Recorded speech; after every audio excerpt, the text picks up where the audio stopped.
It always starts small, almost harmless, so subtle that the one who does it doesn't even notice. The cheat doesn't come in the form of someone else's number in the phone or a stranger's perfume on the collar. It comes in words not said, in truths softened, in promises bent just enough to still sound convincing. It begins with a silence. One person asks, "Is everything okay?" And the other, though burdened with 100 quiet resentments, smiles and says, "Yes, of course." It seems like kindness, like protection, like sparing the other from unnecessary hurt. But in reality, it is the first lie, the first stone laid in the quiet construction of distance. The classic cheat isn't about betrayal of the body, but betrayal of honesty. It's the game of pretending. Pretending to be fine when you're not. Pretending to be satisfied when something is breaking inside you. Pretending the small cracks don't matter, even when you know they'll eventually split open. People don't call it cheating because it doesn't have the shock of discovery, the drama of confession, the scandal of infidelity. It doesn't make for whispered gossip or angry confrontations in parking lots. Instead, it kills in silence, so slowly that by the time someone notices, the relationship is already a shell. One person begins to sense it. They can tell their partner isn't really there anymore. They hear "I love you" in the morning but feel the hollowness behind the words. They notice the eyes that avoid lingering too long, the smiles that look practiced, the pauses before answers. They ask again, "Is something wrong?" And again they hear, "No, everything's fine." Each time, the lie sharpens the distance, and each time the truth is buried deeper, harder to reach. This cheat feeds on fear. The fear of conflict, of rejection, of losing what you still want to hold on to. People tell themselves it's better to keep the peace, better not to stir the waters. But peace built on silence is a fragile thing, ready to collapse with the slightest tremor. And in the meantime, resentment grows quietly, a slow poison filling the space between two hearts. Over time, small lies become habits. You don't admit you're hurt. You don't say what you want. You laugh when you don't feel like laughing, agree when you don't agree, nod when inside you are screaming. Until finally, you don't even recognize yourself in the relationship anymore. You've cheated so thoroughly on truth that you've lost the one thing that could have saved you: authenticity. And then comes the inevitable moment when the silence breaks not by choice but by force. Someone snaps. Maybe it's over something trivial. The way the dishes were left undone, the lateness of a reply, the way one sigh felt sharper than it should have. But it isn't really about that. It's about all the words unsaid, all the truths unspoken, all the times honesty was sacrificed for comfort. The fight isn't about the present moment. It's about the years of pretending. By then, the relationship is beyond repair. Not because love wasn't there, but because love without honesty can't survive. Trust doesn't vanish overnight.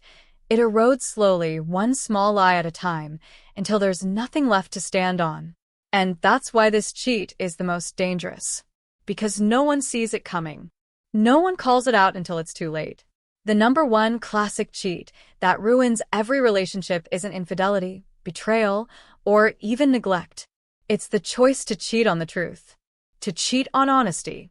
To believe that silence is safer than speaking, that pretending is easier than facing what hurts. It feels like the smallest sin, but in the end, it leaves the deepest scar. When Daniel met Claire, everything felt effortless. Their conversations stretched late into the night. Their laughter echoed in rooms that once felt empty, and silence between them was never uncomfortable, only warm. In those early days, Daniel promised himself he would always be honest with her, no matter what. Claire, too, carried the same vow, though neither of them spoke it aloud. Love, in its purity, seemed like the most honest thing in the world. But love has a way of changing once routine sets in. Weeks turn to months, months to years. They built a life together, shared friends, a small apartment, arguments about bills, compromises about furniture. The passion didn't vanish, but it transformed, softening into something quieter, less fiery. That was when the first silence crept in. It was a small thing. Daniel came home late from work, exhausted, head heavy with worries about layoffs at the office. Claire greeted him with her usual warmth, but when she asked, "Rough day?" he only smiled and said, "No, just tired." He didn't want to trouble her, didn't want her to worry, didn't want to admit he felt afraid. It was easier to tuck the truth away. The next silence came when Claire asked him if he was still happy living in the city. She confessed she sometimes dreamed of moving somewhere quieter, maybe closer to her family. Daniel didn't share that he loved the city too much to imagine leaving, that the thought of small towns and slower days made him restless. Instead, he kissed her forehead and said, "We'll think about it someday."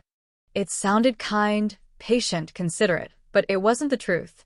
And so it began. Claire, too, started hiding things. When Daniel asked if she minded him staying late at the office, she smiled and said no, even though she hated eating dinner alone. When he asked if she liked his new haircut, she said she loved it, though she secretly missed the way he used to look. They weren't lies meant to deceive. They were lies meant to protect. Yet, protection quickly turned into distance. Months later, the space between them grew noticeable. Their conversations became shorter. They avoided certain topics, each sensing that honesty might bring conflict. Daniel no longer told Claire about his anxieties at work. Claire no longer told Daniel about her doubts about their future. Both of them smiled, played their parts, and told themselves this was what couples did: compromised, adjusted, kept the peace. But silence is a patient killer. One evening, Claire found herself sitting across from Daniel at dinner, watching him scroll through his phone between bites. She realized she hadn't felt truly close to him in weeks, maybe months. She thought of asking, "Are you happy?" But she already knew the answer he would give. "Of course I am." And she already knew it would be a lie. So she didn't ask. She ate her food in silence, and another brick was laid in the wall between them. The breaking point came in the most ordinary moment. Daniel forgot to pick up groceries after work. Claire, already frustrated by her own long day, snapped at him, accusing him of not caring about their home, their life together. Daniel fired back, saying she always made everything his fault, that nothing he did was ever enough. The argument escalated into shouts, years of buried resentment spilling out all at once. But the fight wasn't about groceries. It wasn't even about responsibilities. It was about every moment they had chosen silence instead of honesty, every time they cheated the truth to avoid discomfort. Claire admitted she felt lonely even when he was home. Daniel admitted he hadn't been happy at work in years. They said things that should have been said long ago, things that hurt more because they had been left unsaid for so long. By the end of the fight, they sat in opposite corners of the room, exhausted, both wondering if they had already lost what they were trying so hard to protect. That night, Daniel lay awake thinking about the word cheat. He had never been unfaithful, never once even thought of it. Yet, he realized he had cheated Claire in the worst way, by pretending, by letting silence replace truth, by giving her a version of himself that wasn't whole. And Claire, too, had done the same. They had both cheated, not on each other's bodies, but on each other's trust. The number one classic cheat wasn't betrayal with another person. It was betrayal of honesty. And it had ruined them long before either of them noticed.